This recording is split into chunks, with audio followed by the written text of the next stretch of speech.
Welcome back, everyone. The next step is going to be preparing our diagrams and drawings for insertion in our layout.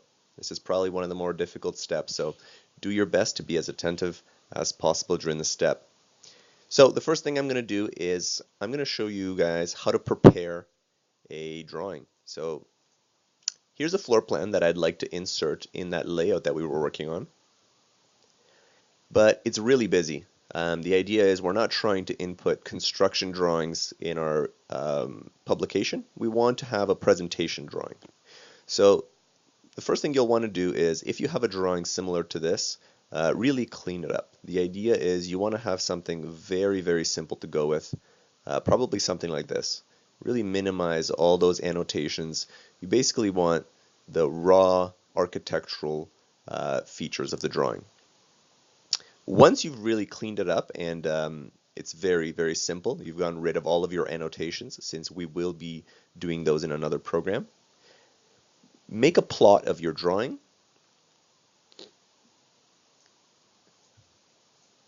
Which should look something like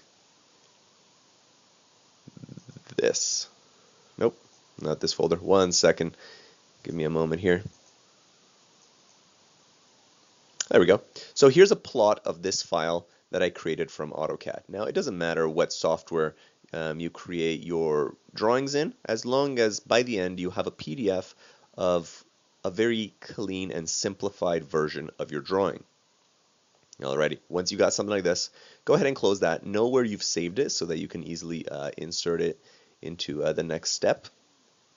And what we're going to do is we're actually going to go back to our PDF and download the Illustrator drawing template. So right here we have a Google Drive folder. Go ahead and click once on there, and you'll notice that we're brought to a Google Drive folder. Once again here, you'll notice we have a drawings template.ai. This is a Illustrator file that has a few steps in how to prepare this drawing that we've created so that it is suited for our InDesign template. Okay, download this file and open it up. You'll probably find something like this. Right, so we have another few series of steps here, and the idea is that we're going to take the drawing that was that PDF that we just looked at, and we're going to turn it into this guy right here. So I'm actually going to take this and move it off to the side a little bit. This is our final result, and we're just going to follow these steps right here. So step number one, scale. Open drawing PDF in Illustrator. So that's the PDF that we had just created from AutoCAD. So let's go ahead and do that. I'm going to go File, Open. I'm going to find where I saved that plot.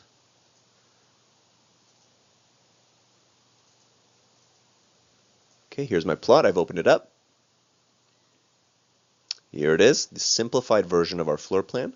I'm then going to select this second arrow here, the Direct Selection tool, select just my floor plan, and press Control C to copy it, and then come on up to the previous tab where our template file is, and then press Control V to paste it.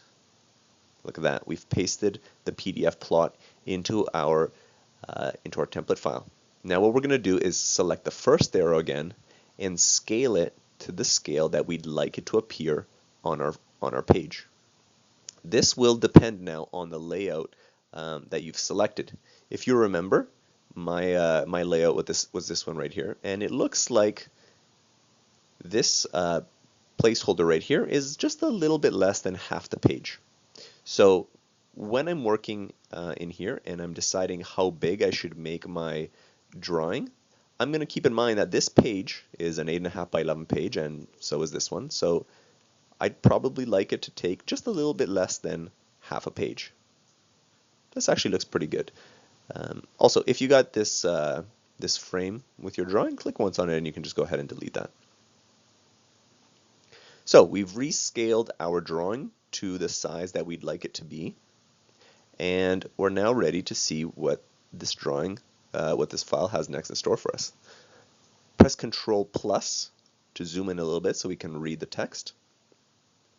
So it says open drawing PDF in Illustrator. Yep, we did that. Copy the drawing and paste it into this file. Here it is. Scale it to the size you want it to be on the spread.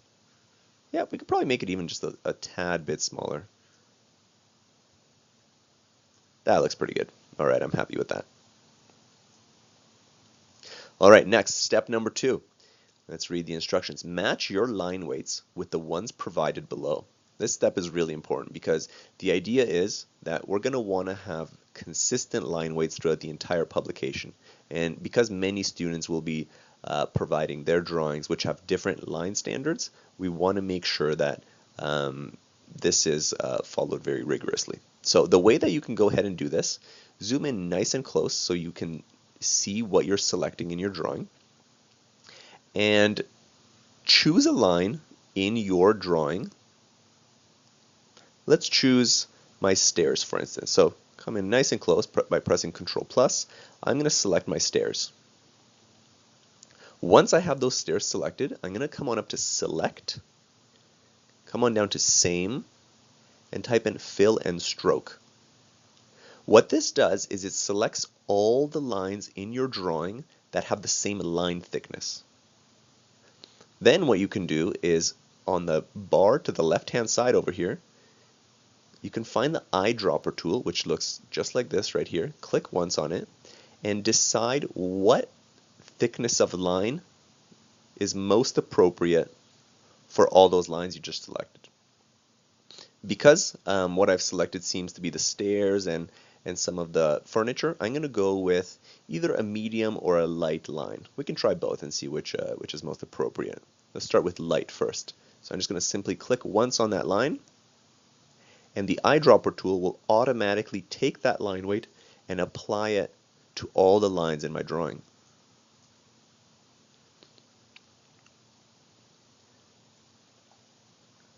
Right, if you actually take a look, you'll notice that each of these lines are significantly thinner than before.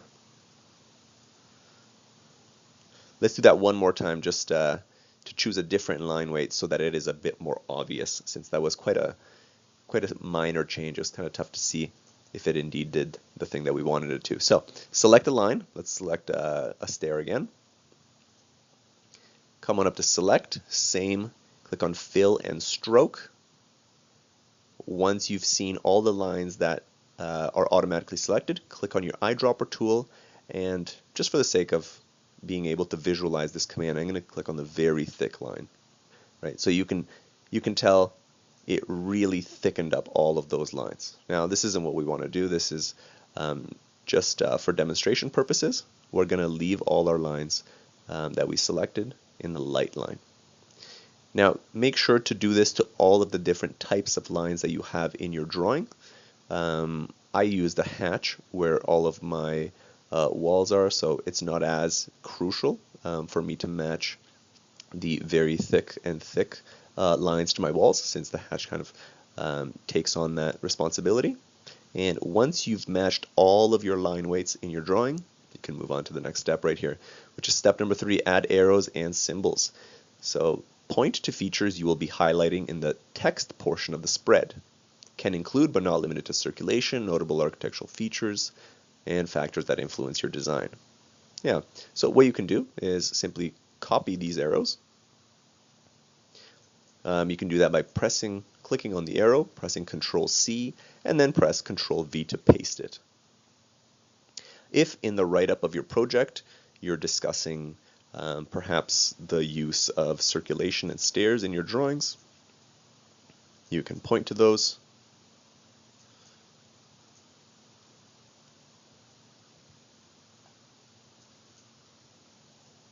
By selecting where you'd like to place your lines.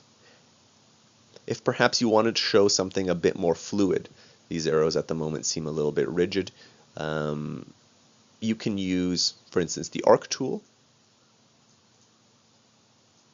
Right, you can create arcs like so, make them point wherever you'd like.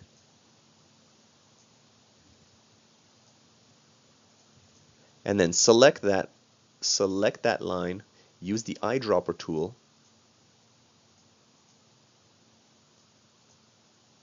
oh, is that not working? Nope, it's not working. So what you can actually do is just manually convert it into an arrow if you need to. So you can do that by coming up over here to this drop-down menu that says Brush Definition. You can select the Brush Library menu, select Arrows, Arrows Standard. Scroll down here till you find one of the arrows that looks similar to these ones right here. So let's see.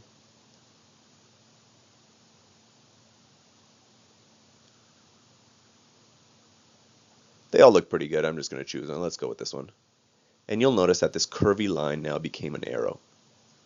If it's a little bit too big for your liking, you can open up the stroke panel on the right-hand side and change this to 0.3, for instance. There we go. So this is how you can do curvy lines that have arrows on the end to denote circulation or other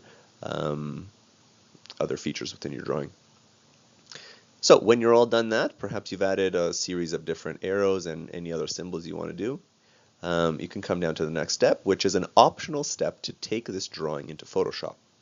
Now this is not mandatory, so I won't go over this, and we'll just move on to step number 5. Step number 5 is delete or hide all instructions, save the file, and place it in InDesign. Yeah, so our drawing is essentially done. It's ready to be placed in InDesign. But what we don't want is all of this stuff that is essentially the instructions of this file. So one thing that you can do is take all of these instructions, just delete them. I'm going to do the same thing to this other drawing over here since we've created a new one. And what I'm going to do is I'm going to save this file now. Let's save it as, I'm going to put it on my desktop, and I'm going to save it as my floor plan. Let's call it floor plan 1. There it goes. Just click OK if you get this menu come up. And let's go back to our InDesign file. You can come on up to Place. Find that file again on your desktop. Here's floor plan 1. And go ahead and place it. You can manually resize it if you need to, and I think that's actually pretty good. The problem is now, if you want to click on anything else, you'll notice that your floor plan does get selected. So when you do click on your floor plan and you notice this selection square that seems to take up the entire page, you can just come on in and make it a little bit smaller so that it's not in the way. Just like that. Perfect. Okay, last but not least, zoom in a tad bit, and you'll notice that we don't actually need this this placeholder anymore. We just manually put our drawing on top of it without using it. So if you do end up doing a similar process, you can go ahead and just delete that. All right, there we go. So that's the process of placing a diagram, drawing, elevation, section, whatever kind of drawing you may create into your InDesign spread. Once you've done that, you can go on to the next step.